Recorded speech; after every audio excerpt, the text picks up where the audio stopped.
What are we doing here? What's the plan? We're just going to have a chat. No scripting. I hope I don't get camera shy.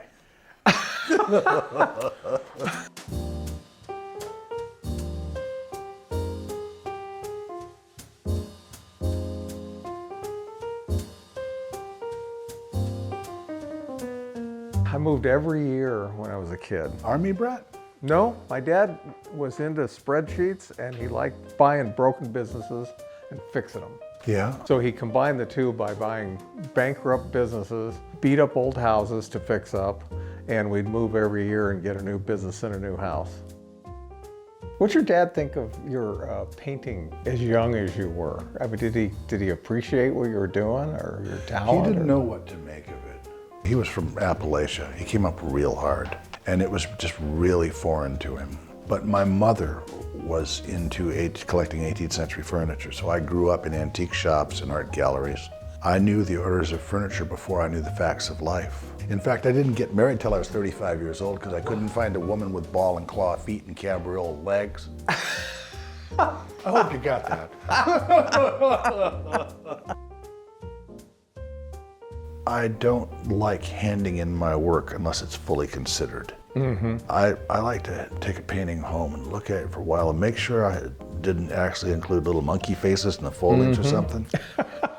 I'll take a painting home and I'll hang it up in my studio. I have a rack in my studio, and a week in, something's gonna jump out at me. I'll say, you know, it'd be a better painting if I lightened this passage up. Mm-hmm. But I don't see that for about a week. And more importantly, if I sell a painting wet off the easel, right, the people who buy it, they don't really know. It just isn't as exciting looking as it used to be. They don't know what's wrong. It looked better when we bought it. Exactly. It's because the thing hasn't been varnished. Yeah. So it's not best practices to sell a wet painting. Oh, it's a terrible practice. I want my paintings to be well considered. I want them to be at least retouched, if not varnished somewhat before they go out the door. Mm-hmm. And I don't want to just bang out something just to get paid. It's got to be better than that, or I can just go punch a clock for Mr. Charlie. There's got to be more than that. I used to be really introverted. Being in a gallery and talking to lots and lots of people actually changed me. And I became very comfortable speaking to people. You know, it's a life skill that I've developed because I've needed it. You needed it. You do too, I'm sure. Yeah. Successful artists have got a good ability. Not everybody, but most people have pretty good public presentation skills because you got to have them. I wasn't sure what I thought about the explosion of plein air painting. Because remember, I started when nobody was doing it. Yeah. I was doing this in the mid-1970s. Right. Nobody. Well, there were a few people, you know, in Laguna. And there are people up here in Rockport, and probably some people in Taos, but I didn't know. It was there was no thin, internet. It was real thin, and there wasn't any central organization. For a long time, people used to say to me, "You mean you paint outside? You paint these outside?" There was curiosity. Nowadays, it's just assumed. I'm surprised motif number 1 has lasted as long as it didn't. It went in the water. Oh, it did? In the no-name storm of '78. The building you see there now is a reconstruction.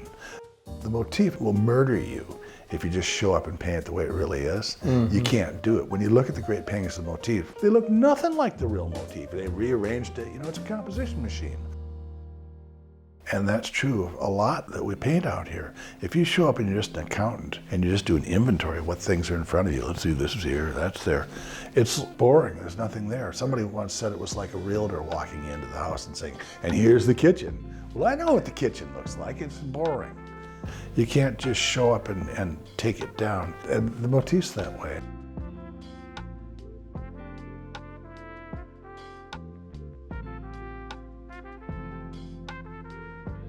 And with that, I'd like to take this opportunity then to thank you all once again for your participation in today's activities.